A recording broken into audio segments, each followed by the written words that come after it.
വന്ദേ മാതരം മുഴുവനായിട്ട് പാടുന്നതിൽ ആർക്കാണ് ഇത്ര അസഹിഷ്ണുത? അങ്ങനെ പാടുകയാണെങ്കിൽ എന്താണ് സംഭവിക്കുക? കൊൽക്കത്ത ഹൈക്കോടതിയാണ് ഇപ്പോൾ ഇക്കാര്യം ചോദിച്ചിരിക്കുന്നത്. ആക്ടിംഗ് ചീഫ് ജസ്റ്റിസ് ആണ് തപഭദ്ര ചക്രവർത്തിയാണ് ഇത്തരത്തിലുള്ളൊരു പരാമർശം നടത്തിയിരിക്കുന്നത്. നമുക്കറിയാം, കേന്ദ്ര സർക്കാർ മദ്രസകളിൽ ഈ വന്ദേ മാതരം മുഴുവനായിട്ട് പാടണം എന്നൊരു നോട്ടിഫിക്കേഷൻ അടുത്തിടെ ഇറക്കുകയുണ്ടായി.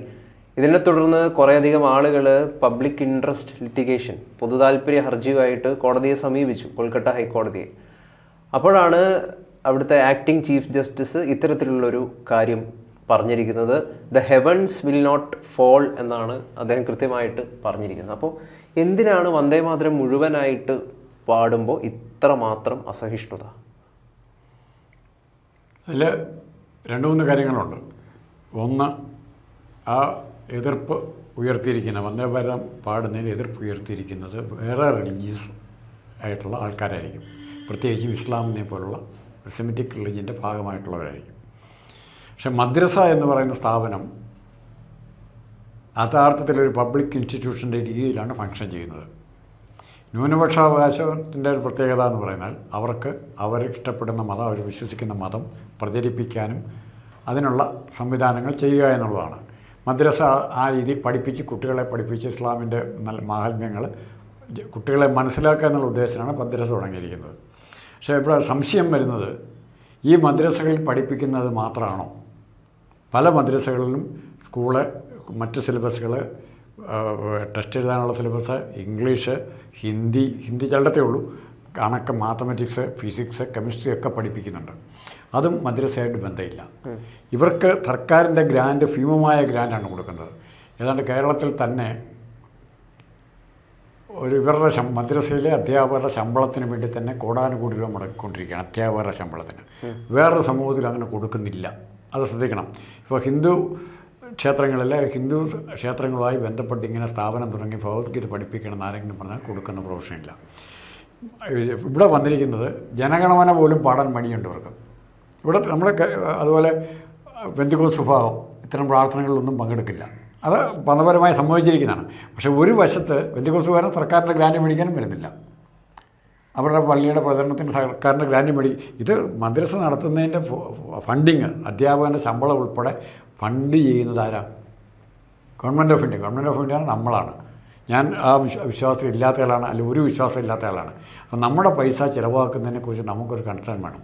ആ ജഡ്ജി അത് പറഞ്ഞത്, വന്ദേമാതരം എന്ന് പറയുന്നത് ഇപ്പോൾ പുതുതായിട്ട് നമ്മുടെ ദേശീയ ഗാനമായിട്ടല്ലേ ജനഗണമനയുടെ ഒപ്പം തന്നെ നമ്മളിവിടെ ബഹുമാനിച്ചിരുന്ന ബങ്കിം ചന്ദ്ര ചാറ്റർജിയുടെ ഒരു പദ്യമാണ്. ആ ശ്ലോകത്തിൽ ഇത് എത്രയോ കൊല്ലങ്ങളത് എത്രയോ സ്ഥലങ്ങളിൽ പാടി, അതിൻ്റെ വലിയൊരു കലാപോ തമ്മിത്തല്ലോ ഒന്നും ഉണ്ടായിട്ടില്ല. പക്ഷേ ഇപ്പോൾ ശ്രമം എന്ന് പറയുന്നത് ഇതൊരു ഇഷ്യൂ ആയിട്ട് എടുക്കുക. ഇതിൽ കോടതി പറഞ്ഞിരിക്കുന്നത് ഇതാണ്: there have been thousands of Christian schools where all students are asked to pray to the Lord. നിരവധി ക്രിസ്ത്യൻ സ്ഥാപനങ്ങളുണ്ട്, സ്കൂളുകളുണ്ട്, അവരുടേതായ ദൈവിക പ്രാർത്ഥനകൾ പാടാൻ പറയുന്ന. Then do a particular community of students belonging to a particular religion ask, why are you asking me to sing certain things which are in Christian religion? Heavens will not fall.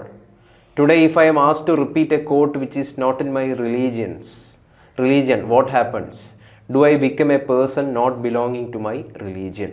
അതായത് മറ്റ് ദൈവികമായിട്ടുള്ള കുറച്ച് ആരാധന ഒക്കെ ഉൾക്കൊള്ളുന്ന വരികൾ പാടുകയോ അല്ലെങ്കിൽ അതിനോടൊപ്പം ചേർന്ന് നിൽക്കുകയോ ചെയ്തു കഴിഞ്ഞാൽ നിങ്ങളുടെ മതത്തിൽ വിശ്വസിക്കാത്ത ഒരാളായി മാറുമോ എന്നാണ് ഇതിൽ ചോദിച്ചിരിക്കുന്നത്. എന്തിനാണ് ഇത്രമാത്രം അസഹിഷ്ണുത പ്രകടിപ്പിക്കുന്നത്? നമ്മളൊരു മതേതര രാജ്യമാണല്ലോ. പ്രത്യേകിച്ചും വന്ദേ മാതരം എന്ന് പറയുന്നത് നമ്മുടെ ദേശീയ ഗാനമാണ്. രാജേന്ദ്ര പ്രസാദ് 1950 വന്ദേ മാതരത്തിനും ജനഗണമനയ്ക്കും തത്തുല്യമായ പ്രാധാന്യം കൽപ്പിച്ചിട്ടുള്ളതാണ്. പക്ഷെ അന്ന് 2 വരി മാത്രം പാടിയാൽ മതി എന്നുള്ളതായിരുന്നു നിലപാട്. ആ നിലപാട് മാറ്റത്തിലേക്ക് വന്നത് എങ്ങനെയാണെന്ന് വളരെ കൃത്യമായിട്ട് നമുക്കറിയാം. കാരണം ഓൾ ഇന്ത്യ മുസ്ലിം ലീഗും മുഹമ്മദ് അലി ജിന്നയ്ക്കൊന്നും ഒട്ടും താല്പര്യം ഉണ്ടായിരുന്നില്ല വന്ദേ മാതരം മുഴുവനായിട്ട് പാടുന്നതിൽ. ഇതിൻ്റെ ആദ്യ വരികൾ എന്ന് പറയുന്നത് ഭൂമിയെ വർണ്ണിക്കുന്നതാണ്, ഭൂമിയുടെ സൗന്ദര്യത്തെ വർണ്ണിക്കുന്നതാണെങ്കിൽ പിന്നീടുള്ള വരികളിൽ ദുർഗ, സരസ്വതി, ലക്ഷ്മി തുടങ്ങിയ ഹിന്ദു ദേവതകളെ സ്തുതിക്കുന്ന കുറച്ച് ആലങ്കാരികമായിട്ടുള്ള പ്രയോഗങ്ങളൊക്കെ ഉണ്ട്. അതാണ് അത് പ്രത്യേകം പറയണം. ഈ ദേവതകളുടെ പശ്ചാത്തലം എന്ന് പറയുന്നത് ഇന്ത്യ ഭൂഖണ്ഡമാണ്, ഭാരത ഭൂഖണ്ഡമാണ്. ഈ പശ്ചാത്തലത്തിൽ ഇവിടുത്തെ ജനങ്ങൾ ആരാധിക്കുന്ന ദൈവങ്ങളാണ്. പുറത്തു നിന്നവർക്ക് തോന്നണമെന്നില്ല. വ്യത്യാസം മനസ്സിലാവും ഞാൻ പറഞ്ഞപ്പോൾ. അപ്പോൾ സ്വയം പുറത്തുനിന്ന് വന്നവരാണ് വന്ദേ ഭാരതം ഞങ്ങൾക്ക് പറ്റില്ല എന്നതിൻ്റെ അർത്ഥം അവർ ഞങ്ങൾ ഈ സംസ്കാരമായിട്ട് പൊരുത്തപ്പെടുന്നവരല്ല എന്ന് സ്വയം സമ്മതിക്കുന്നതിന് തുല്യമാണ്. ഹിന്ദുക്കസാരെ പറയുന്നുണ്ട് ഞങ്ങൾക്ക് വിശ്വാസമില്ല. ആ രീതിയിലാണ് ഇവർ കാര്യങ്ങൾ പോകുന്നത്. ഇനി ഇത് പാടാൻ പാടില്ല എന്ന് ഇവർ പറയുമ്പോൾ, മദ്രസകൾ പറയുമ്പോൾ, നാളെ സർക്കാർ തീരുമാനിക്കുക ഇങ്ങനത്തെ സർക്കാരിൻ്റെ ഡയറക്റ്റീവ് അംഗീകരിക്കാത്ത മദ്രസകൾക്ക് അല്ലെ ഖുർആൻ പഠനം ഒഴിച്ച് ബാക്കി ഒരു കാര്യത്തിനും സഹായം ചെയ്യില്ല എന്ന് ഗവൺമെൻറ് എടുത്ത നിലപാടെടുത്ത് ഇവരെന്ത് ചെയ്യും? എത്രയോ അധ്യാപകരുടെ കഞ്ഞുകൂടി കൂട്ടും. ടീച്ചേഴ്സിൻ്റെ ശമ്പളം കൊടുക്കാന്നേ മദ്രസകളിൽ പഠിപ്പിക്കുന്നവർക്ക്. കേരളത്തിലാണ് ഏറ്റവും കൂടുതലെന്നാണ് പറയുന്നത്. കേരളത്തിൽ അല്ലെങ്കിലും ടീച്ചേഴ്സിന് ശമ്പളം കൂടുതലുണ്ട്. അപ്പോൾ അങ്ങനെ ഇതിനെ, അറിവിനെ, അല്ലെ സാഹിത്യത്തെ, പദ്യങ്ങൾ, ജനഗണമനയായാലും വന്ദേമാതരായാലും ഇതിനെയൊക്കെ ജാതി മത വീക്ഷണത്തിൽ കൂടെ കാണാൻ ഇവർ ശ്രമിക്കുമ്പോഴാണ് പ്രശ്നം വരുന്നത്. വെറുപ്പുണ്ടാക്കുന്ന ഇഷ്ടംപോലെ കാര്യം. തസ്ലീമ നസ്രീനെ ഓടിച്ചിട്ടടിക്കുക അല്ലേ? ഇപ്പോഴാണ് അവർ ബംഗാളിലേക്ക് ചെന്നിരിക്കുന്നത്. ലോകം മുഴുവൻ ആരാധിക്കുന്ന ഒരു എഴുത്തുകാരിയാണ് അവർ, തസ്ലീമ നസ്രീൻ. അതിനാർക്കൊന്നും പറയാനില്ലേ. അവരും മദ്രസ പഠിച്ചിട്ടോ അല്ലെങ്കിൽ അവരുടെ കുട്ടികൾ മദ്രസ പഠിച്ചിട്ടായിരിക്കും വന്നിരിക്കുന്നത്. മദ്രസ പഠിക്കുന്ന കുട്ടികൾ അതിൽ ആരെല്ലാം ഇവരെല്ലാം ഏതെല്ലാം തരത്തിൽ നാളെ ഇവിടുത്തെ സിവിൽ സർവീസിലും ഡോക്ടർമാരായിട്ടും എഞ്ചിനീയർമാരായിട്ടും വരേണ്ടവരല്ലേ? അവർക്ക് ഈ രീതിയിലുള്ള സങ്കുചിതമായ കാഴ്ചപ്പാട് വേണ്ട. അവർ നാളെ അവർ ചെല്ലുന്ന മൂന്നാമതൊരു സ്ഥലത്ത് മദ്രസാ പഠനം കഴിഞ്ഞിട്ട് അവർ വേറൊരു സ്കൂളിലാണ് ചെല്ലുന്നെങ്കിൽ, വേറൊരു എഞ്ചിനീയറിംഗ് കോളേജിലാണ് ചെല്ലുന്നെങ്കിൽ, അല്ലെങ്കിൽ മെഡിക്കൽ കോളേജിൽ അവിടെ ഇത് പാടണം എന്ന് പറഞ്ഞാലും അവർ വേണ്ടെന്ന് വെച്ച് വരുമോ? നിങ്ങളുടെ കുട്ടികളുടെ ഇത് പഠിക്കും, അവിടെ ആ സ്കൂളിൽ കോളേജിൽ പോകണ്ടെന്ന് വയ്ക്കുമോ? മതപരമായ ആചാരം. ഇപ്പോൾ കുഞ്ഞാലിക്കുട്ടി സാഹിബ് ഒരിക്കലും വിളക്ക് ബഷീറാന്ന് തോന്നുന്നു, നിലവിളക്ക് കൊടുത്തതിന് ആചാരപ്രകാരം മടിയുണ്ട് എന്ന് പറഞ്ഞു. അത് ആചാരപ്രകാരം, മറ്റു രീതിയിൽ ആരും ബാധിക്കുന്ന കാര്യമല്ല. ഇത് നമ്മുടെ പൈസ മേടിച്ചുകൊണ്ടാണ് ഇതെല്ലാം ഫണ്ട് ചെയ്ത് നടക്കുന്നതാണ്. നമ്മുടെ എന്ന് പറഞ്ഞാൽ എൻ്റെയല്ല, രാജ്യത്തിൻ്റെ പൈസ മേടിച്ചുകൊണ്ട്, രാജ്യത്തിൻ്റെ ഖജനാവിൽ നിന്ന്, രാജ്യത്തിൻ്റെ ട്രഷറിയിൽ നിന്ന് എനിക്കും നിങ്ങൾക്കും അവകാശപ്പെട്ട പൈസയാണ് എടുക്കുന്നത്. അതുകൊണ്ടാണ് ഈ മദ്രസകളെ ഫണ്ട് ചെയ്യുന്നത്. അപ്പോൾ തീർച്ചയായിട്ടും ആ ഫണ്ട് തരുന്നവനോട് ചില ഒബ്ലിഗേഷൻസ് കാണിക്കണം. ഇപ്പോൾ സൗദി അറേബ്യയ്ക്ക് അമേരിക്കയോട് ഒബ്ലിഗേഷൻ വരുന്നത് എങ്ങനെയാണ്? ആയുധം കൊടുക്കുന്നതുകൊണ്ടാണ്, സഹായിക്കുന്നതുകൊണ്ടാണ്. ഖത്തറിന് ഒബ്ലിഗേഷൻ വരുന്നത് എങ്ങനെയാണ്? സഹായിക്കുന്നതുകൊണ്ടാണ്. അപ്പോൾ അങ്ങനെ സഹായം കിട്ടുമ്പം ഉറപ്പായിട്ടും അതിൽ എന്തെങ്കിലും ചരടുകൾ പുറകിൽ കാണുമെന്ന് വിചാരിക്കുക. അല്ലെങ്കിൽ ഇത്തരം സഹായങ്ങളൊന്നും വേണ്ട, ഞങ്ങൾ ഈ പിള്ളേരെ കൊണ്ട് വീട്ടിൽ വളർത്തിക്കോളാം, ഇവർക്ക് ഖുർആൻ തന്നെ മാത്രം പറഞ്ഞു കൊടുത്തോളാം, വേറെ ഒരറിവും ഇവർക്ക് എത്തരുത് എന്ന രീതി പഠിപ്പിക്കാം. ഇപ്പോൾ ഈ മഹാത്മാഗാന്ധി പോലും വലിയ ആശങ്ക പ്രകടിപ്പിച്ചിട്ടുണ്ടായിരുന്നു. പിന്നീട് നെഹ്റുവും അതോടൊപ്പം തന്നെ രവീന്ദ്രനാഥ് ടാഗോർ അതുപോലുള്ള മറ്റ് നേതാക്കളുടെയൊക്കെ ഒരു അഭിപ്രായത്തിൻ്റെ പുറത്ത് മഹാത്മാഗാന്ധിയും വഴങ്ങേണ്ടി വന്നു എന്ന് പറയുന്ന ഒരു യാഥാർത്ഥ്യമാണ്. അങ്ങനെയാണ് 2 വരി മാത്രം പാടിയാൽ മതി എന്ന് പറയുന്ന ഒരു സംഗതിയിലേക്ക് കോൺഗ്രസ്സിന് എത്തിച്ചേരേണ്ടി വന്നത്. 40 വർഷം ബങ്കിം ചന്ദ്ര ചാറ്റർജിയാണ് ഇത് രചിച്ചത്. പിന്നീട് ആനന്ദ് മദ് എന്ന് പറയുന്ന നോവലിൽ ഇതിനെ പറ്റിയിട്ട് പരാമർശിക്കുന്നുണ്ട്. 40 വർഷം കോൺഗ്രസിൻ്റെ വിവിധ പരിപാടികളിൽ മുഴുവനായിട്ട് പാടിയ ഒരു ഗാനമാണ് വന്ദേ മാതരം എന്ന് പറയുന്നത്. പിന്നീട് എന്തുകൊണ്ട് ഈ നിലപാട് മാറ്റം വന്നു എന്ന് പറയുന്നത് ഒരു വല്ലാത്ത, അത് തീർച്ചയായിട്ടും ലീഗിനെ ഭയന്നുകൊണ്ടും അല്ലെങ്കിൽ മുസ്ലിം സമുദായത്തെ ഭയന്നുകൊണ്ട് തന്നെയാണെന്ന കാര്യത്തിൽ സംശയമൊന്നുമില്ല. ഇതിൽ ഗാന്ധി പറഞ്ഞത് ഒരു കാര്യമാണ്. ഗാന്ധി സൂചിപ്പിച്ചത് ഇങ്ങനെയാണ്: ത്യാഗത്തിൻ്റെ പാരമ്പര്യമുള്ള വന്ദേ മാതരം ഉപേക്ഷിച്ചവർ ഒരു നാൾ ജയ് ഹിന്ദ് എന്നതും ഉപേക്ഷിക്കുമെന്ന് ഒരുപക്ഷെ ഞാൻ സംശയിക്കുന്നു. ഇങ്ങനെയാണ് ഗാന്ധി പറഞ്ഞത്. അതായത് വന്ദേ മാതരത്തിന് ത്യാഗത്തിൻ്റെ ഒരു പാരമ്പര്യമുണ്ട്. അത് വേണ്ട എന്ന് പറയുന്നവർക്ക് സ്വാഭാവികമായിട്ടും ജയ് ഹിന്ദ് എന്ന വിളി കേൾക്കുമ്പോഴും അല്ലെങ്കിൽ ആ മുദ്രാവാക്യം പറയണം എന്ന് പറയുമ്പോഴൊക്കെ ഒരുപക്ഷെ അസഹിഷ്ണുത രൂപപ്പെട്ടേക്കാം. നമ്മൾ CJP സമരത്തിൽ അവർ മുമ്പോട്ട് വെച്ച അവർ ഒഫീഷ്യലി അംഗീകരിച്ച മുദ്രാവാക്യങ്ങളായിരുന്നു ജയ് ഹിന്ദ്, ഭാരത് മാതാ കി ജയ്, അതോടൊപ്പം തന്നെ നമ്മളെ ഹിംഗുലാബ് സിന്ദാബാദ്, ധർമ്മേന്ദ്ര പ്രധാൻ രാജിവെക്കുക. ഇതിൽ ആ ഘട്ടത്തിൽ കുറേയധികം ഇസ്ലാമിസ്റ്റുകൾ അല്ലെങ്കിൽ ഇസ്ലാമിക് ഓർഗനൈസേഷൻസ് സമൂഹ മാധ്യമങ്ങളിൽ വലിയ വിമർശനങ്ങളാണ് അല്ലെങ്കിൽ അസഹിഷ്ണുതയാണ് പ്രകടിപ്പിച്ചത്. അതിന്റെ പേരിലാണ് പറഞ്ഞ മോഡിയാണ് ഇത് സ്പോൺസർ ചെയ്തിരിക്കുന്നത് പറഞ്ഞു. അതെ, ഭാരത് മാതാ കി ജയ് എന്തിനാണ് CJPയുടെ ഒരു മുദ്രാവാക്യമായിട്ട് വരേണ്ട ആവശ്യം? അതൊരു സംഘപരിവാർ കാവി BJP മുദ്രാവാക്യമല്ലേ ഭാരത് മാതാ കി ജയ്? അപ്പം ഭാരത് മാതാ കി ജയിനെയും വന്ദേ മാതരത്തെയും ജയ് ഹിന്ദിനെയൊക്കെ ഒരു സങ്കുചിത കണ്ണിൽ മാത്രം നോക്കാൻ അറിയുന്ന അല്ലെങ്കിൽ വികലമായിട്ടുള്ള കാഴ്ചപ്പാടിൽ മാത്രം നിരീക്ഷിക്കാൻ അറിയുന്ന ഒരു വലിയ കൂട്ടം അല്ലെങ്കിൽ ഒരു വലിയ ജനസംഖ്യ ഈ നാട്ടിലുണ്ട്. ആ ജനസംഖ്യയെ ഭയന്നിട്ടായിരിക്കണമോ ഇന്ത്യൻ സർക്കാർ, ഇന്ത്യൻ ഗവൺമെൻറ് തീരുമാനങ്ങൾ എടുക്കേണ്ടത് എന്നുള്ളതാണ് ഏറ്റവും പ്രധാനപ്പെട്ടിട്ടുള്ള ഒരു ചോദ്യം.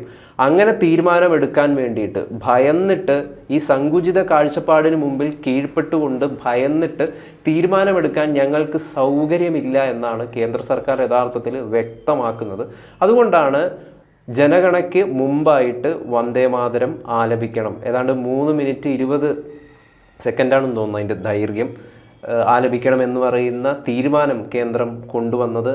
ജനഗണമനയെ അവഹേളിച്ചു കഴിഞ്ഞാൽ എന്ത് തരത്തിലുള്ള കുറ്റമാണോ ലഭിക്കുക, അതേ രീതിയിൽ തന്നെ വന്ദേ മാതരത്തിലും അത്തരത്തിലുള്ള ഒരു ശിക്ഷാ നടപടികളിൽ അവർ കൊണ്ടുവരാൻ വേണ്ടിയിട്ട് പോകുന്നു. അതിൻ്റെ ബില്ലിപ്പം അവതരിപ്പിക്കുക ചെയ്തൊരു ബില്ലായി വന്നിട്ടില്ല. അപ്പം ഇത്തരത്തിലുള്ള കാര്യങ്ങളാണ് വന്ദേ മാതരത്തിൻ്റെ കാര്യത്തിൽ ഇപ്പം നടന്നുകൊണ്ടിരിക്കുന്നത്. അതിലാണ് ഏറ്റവും ഒടുവിൽ ഇപ്പം കൊൽക്കത്ത ഹൈക്കോടതി പറഞ്ഞിരിക്കുന്നത്, ഹെവൻസ് വിൽ നോട്ട് ഫോൾ. ഇത് പാടിക്കഴിഞ്ഞ് കഴിഞ്ഞാൽ നിങ്ങൾ നിങ്ങളുടെ മതക്കാരനല്ലാതാകുമോ ഹേ എന്നാണ് കോടതി ചോദിക്കുന്നത്. ആകാശം ഇടിഞ്ഞു വീഴുമോ? അതെ, ആകാശം ഇടിഞ്ഞു വീഴുമോ ഇത് പാടിക്കഴിഞ്ഞ് കഴിഞ്ഞാൽ? ഇതിൽ ദുർഗയും ലക്ഷ്മിയും സരസ്വതിയും ഉണ്ടെന്ന് വെച്ചിട്ട് എന്ത് തേങ്ങയാണ് സംഭവിക്കുക എന്നാണ് അടിസ്ഥാനപരമായിട്ട് കോടതി ചോദിക്കുന്നത്. ഇപ്പം ദുർഗ, ലക്ഷ്മി, സരസ്വതി. ദുർഗ റെപ്രസെൻ്റ് ചെയ്യുന്നത് എന്തിനാണെന്ന് സാറിന് അറിയാലോ. ലക്ഷ്മി റെപ്രസെൻ്റ് ചെയ്യുന്നത് എന്തിനാണ്? പണം എന്ന് പറയുന്ന സംഗതിയാണ് ലക്ഷ്മി. സരസ്വതി എന്ന് പറയുന്നത് ആർട്ട്, സംഗീതം, സർഗാത്മകത, ഇതിനെയൊക്കെയാണ് സരസ്വതി റെപ്രസെൻ്റ് ചെയ്യുന്നത്. ദുർഗ എന്ന് പറയുന്നത് സ്ത്രീയുടെ ഒരു അടിച്ചമർത്തപ്പെട്ട സ്ത്രീ അടിച്ചമർത്തപ്പെട്ട സ്ത്രീയുടെ ഒരു ഭാവം അല്ലെങ്കിൽ ഒരു വിപ്ലവകാരിയായിട്ടുള്ള ഒരു മുഖമുദ്രയാണ് ദുർഗയ്ക്കുള്ളത്. അപ്പം ഇത് മൂന്നും എന്ന് പറയുന്നത് എല്ലാവർക്കും വേണ്ടതാണ്. പണം എന്ന് പറയുന്നത് ഇസ്ലാമിനോ അല്ലെങ്കിൽ മുസ്ലിങ്ങൾക്കോ വേണ്ടാത്തൊരു സംഗതിയല്ലല്ലോ. ധനലക്ഷ്മി. അതെ, ധനലക്ഷ്മി. അപ്പം ഇതിൻ്റെ ഒരു വിശാലമായിട്ടുള്ള ഒരു കാഴ്ചപ്പാട് യഥാർത്ഥത്തിൽ കാണാനായിട്ട് പല സങ്കുചിത ബോധം ഉൾക്കൊള്ളുന്ന ആളുകൾക്ക് സാധിക്കുന്നില്ല എന്ന് പറയുന്നതാണ് ഒരു യാഥാർത്ഥ്യം. അങ്ങനെ തന്നെയല്ലേ അതിൻ്റെ യാഥാർത്ഥ്യം? അല്ല, ഇതിനകത്തൊരു വേറൊരു തമാശ എന്ന് പറഞ്ഞാൽ, ഒന്നുകിൽ ഇതിനെ എതിർക്കുന്നവർ അവർക്കിതൊന്നും മനസ്സിലായിട്ടില്ല. അതെ, അതൊരു പ്രധാന പോയിന്റ്. ഇതിനെ എതിർക്കുന്നവർക്ക് ഒരു കുന്തവും മനസ്സിലായിട്ടില്ല. അതാണ് പ്രശ്നം. ഇപ്പം സരസ്വതിയെ പറ്റി പറയുമ്പോൾ വിദ്യാദേവി എന്നുള്ളതിൽ സരസ്വതിയെ പറ്റി പറയും, ധനലക്ഷ്മി എന്നുള്ള രീതിയിൽ ലക്ഷ്മി ദേവിയെ പറ്റി പറയുമ്പോഴും എല്ലാം ഇതെന്താണ് എന്ന് മനസ്സിലാക്കിയിട്ടില്ല. ഇതാണോ ഹിന്ദുമതം? ഹിന്ദു ആചാരം ഇതാണോ? ഇത് ഒരു വിഭാഗം പേരുകൾ മാത്രമാണ് കേവലം. ഇത് ചിലർ ഓരോ പേര് ഓരോ തരത്തിലാണ്. മുഹമ്മദ് എന്നുള്ള പേര് എത്ര പേരുണ്ട്? കുടവന്നാക്കുന്നവരുണ്ട്, കശാപ്പുകാരുണ്ടല്ലോ. പക്ഷേ നമ്മൾ മുഹമ്മദ് നബിയെ കാണുന്നത് വേറെ മുഹമ്മദായിട്ടാണ്. സരസ്വതി ആ രീതി കാണുന്നവരുണ്ടായിരിക്കുന്നേ, അല്ല ലക്ഷ്മി ആ രീതി ദൈവികമായിട്ട് കാണുന്നവരുണ്ടായിരിക്കും. അവരെ നമുക്ക് എന്ത് ചെയ്യാൻ പറ്റും? പക്ഷേ ഇതിൻ്റെ പൊതു അർത്ഥമുണ്ട് ഇതിനെല്ലാം. മുഹമ്മദ് നബിയുടെ കാര്യം തന്നെ എടുത്തു, ആ പേര് മാത്രം എടുത്തു. ഏതെല്ലാം ഇപ്പം നമ്മുടെ ചുറ്റുവട്ടത്ത് നിങ്ങൾ പറയുമോ ഒരു കശാപ്പുകാരന് അല്ലെ ബാർബർ ഷോപ്പ് നടത്താൻ മുഹമ്മദിന് പേരിടാൻ പറ്റില്ലെന്ന് പറയാൻ പറ്റുമോ? നബിയുടെ പേരാണ്, നിങ്ങൾ ഞങ്ങളെ അവമാനിക്കാമെന്ന് പറഞ്ഞാൽ ആ രീതിയിലുള്ള സങ്കുചിതമായ കാഴ്ചപ്പാട് വളർത്തി കലാപം ഉണ്ടാക്കാനാണ് നോക്കുന്നത്. ഇവിടെ കലാപം ഉണ്ടാകാത്ത മതത്തിൻ്റെ പേരിൽ ഇപ്പം എത്ര വർഷമായി മതത്തിൻ്റെ പേരിൽ കലാപം ഉണ്ടാകാത്ത ഇവിടെ എത്ര മുസ്ലിങ്ങൾ കലാപത്തിൻ്റെ പേരിൽ മരിച്ചിട്ടുണ്ട്? 1-2 സ്ഥലത്ത് സ്പോൺസേഡ് കലാപങ്ങളുടെ പേരിൽ മാത്രമേ ഉണ്ടായിട്ടുള്ളൂ. മറിച്ച് പാകിസ്ഥാനിൽ എല്ലാ ദിവസവും ഒരു 10 പേരെങ്കിലും മരിക്കുന്നില്ലേ? ബലൂചിസ്ഥാനിൽ മരിക്കുന്നില്ലേ? അഫ്ഗാനിസ്ഥാനിലെ, പിന്നെ സിറിയയിലെയൊന്നും കാര്യം പറയാൻ പോകുന്നില്ല, ഇവിടുത്തെ കാര്യം തന്നെ പറയാം. അപ്പോൾ സ്വയം കൊന്നൊടുക്കുന്ന അല്ലെ മറ്റുള്ളവരെ കൊല്ലുന്നത് സ്വർഗത്തിലേക്കുള്ള നടപ്പുവഴിയാണ് അല്ലെ എളുപ്പവഴിയാണ് എന്ന് വിചാരിക്കുന്ന ഒരു സമൂഹത്തിൽ നിന്നും എതിർപ്പ് പ്രകടിപ്പിക്കുക. ഇവർക്ക് ആവശ്യം ഇവിടെ ഒരു ഇഷ്യൂ ഉണ്ടാക്കുക എന്നുള്ളതാണ്. ആ ഇഷ്യൂവിന് കിട്ടിയ മാർഗമാണ് ഈ വന്ദേമാതരം. വന്ദേമാതരം പോലെ തന്നെ ജനഗണമനയുണ്ട്, അതിനെ എതിർക്കേണ്ടതല്ലേ? അങ്ങനെയാണെങ്കിൽ എല്ലാ രാജ്യങ്ങൾക്കും ദേശീയ ഗാനങ്ങളുണ്ട്, പല തരത്തിലുള്ള ദേശീയ ഗാനമുണ്ട്. ഫുട്ബോൾ ടീം ഇവർ വന്ദേമാതരം ജനഗണമന ചെല്ലുമ്പോൾ അതിനെ തടയാൻ പറ്റുമോ? എന്താ ജനഗണമന തടയാത്തവർ? ഇവർക്ക് ചെല്ലാൻ പറ്റുന്നില്ലെങ്കിൽ ഇവർ ഖുറാനിലെ എല്ലാ വാചകങ്ങളും ഇവർ പറഞ്ഞോട്ടെ, അള്ളാഹു പറഞ്ഞ മുഴുവൻ പറഞ്ഞോട്ടെ. പക്ഷേ ഇത് പറയുമ്പോൾ അവർക്ക് എന്ത് പ്രശ്നം? അത്രയേ ഉള്ളൂ അള്ളാഹു. ഒരു വന്ദേമാതരം ചൊല്ലിയാൽ ഇടിഞ്ഞു വീഴുന്നതാണോ ഇവരുടെ വിശ്വാസ പ്രപഞ്ചം?